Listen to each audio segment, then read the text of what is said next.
അപ്പോൾ നമുക്ക് ഓട്സ് പഴംപൊരി റെഡിയാക്കാം. ഞാനിവിടെ ആദ്യം തന്നെ പഴം മുറിച്ചതും പഞ്ചസാര, ജീരകം, ഓട്സ് പൊടിച്ചത് എടുത്ത് വെച്ചിട്ടുണ്ട്.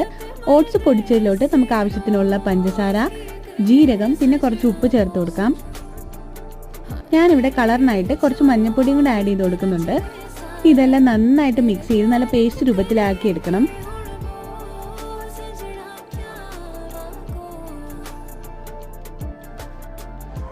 നമുക്ക് ആവശ്യത്തിനായ വെള്ളം ചേർത്ത് നല്ല പേസ്റ്റ് പോലെ ഇതാക്കി എടുക്കണം. ഇനി ഒരു പാൻ വെച്ചിട്ട് എണ്ണ ഒഴിച്ച് ചൂടാകാൻ വെക്കാം. അതിനുശേഷം ഓരോ പഴമായിട്ട് ഇങ്ങനെ ബാറ്ററിൽ മുക്കിയിട്ട് പൊരിച്ചെടുക്കണം.